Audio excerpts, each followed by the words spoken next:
Well, planting is progressing at a snail's pace in the upper Midwest and the northern Ohio Valley. Cool, wet weather is leaving many farmers reeling about early season nutrition that they need for a fast start. Well, they're now left wondering how to boost plant health and their yield potential. Well, Account Relations Manager at Ceres, Kayla Pierucki, joins us now for a further look. And Kayla, thank you very much for your time here today. Let's start off by hearing about conditions in Michigan. How is planting going in there or in that area up to this point? Yeah, so thank you, Gina. We are definitely dealing with a delayed start up here this year compared to last year. April is very wet and cold and deterred quite a bit of field work from being done. We had quite a few nights in the 20s and 30s with a lot of rainfall and barely any sunshine.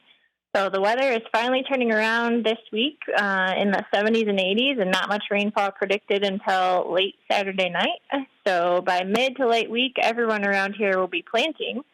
So far, I would say the sandier fields have been the only ones planted. There are more bean acres planted compared to corn.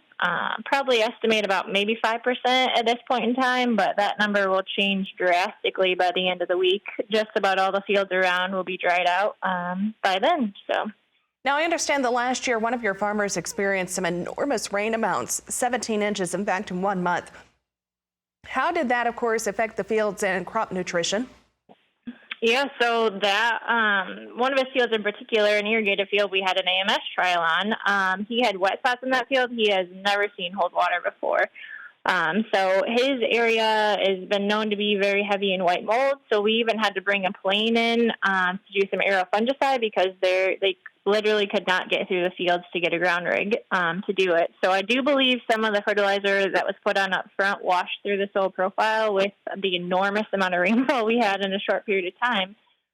So we did work on correcting the nitrogen sulfur leaching piece on the corn ground by adding some thiazole at side dress time. But we did not do much work on adding any nutrition on the soybean side. Looking back now, I wish we would have tried to top dress some of the soybeans with maybe some AMS or K-Mag to see if it would have made a difference in filling out the pods instead of aborting some of them due to all of the rain we had. So. Kayla, what would you say are some of the most tangible benefits using the AMS that you guys have experienced throughout your trials? I think one of the great benefits to using AMS on soybeans has been to help the plant get off to a quicker, healthier start. With that bump in nitrogen and sulfur, it seems to get more height to it and have a deeper green color. Early on, the soybeans aren't fixing their own nitrogen since the nodules have not formed yet. So that's where the AMS kicks in and helps supplement it for them. AMS in corn has been a no-brainer in our area for quite a few years. Every time we apply nitrogen now, we apply a sulfur source, whether it be AMS on the dry side or thiazole on the liquid side. The corn plant is able to take up nitrogen more efficiently when we add sulfur with the application. So it's now, really been a huge benefit. What would you recommend farmers maybe consider if they've been faced with a tough spring already so far? Yep, I think we still need to be vigilant on applying fertilizer when and where the crop needs it most.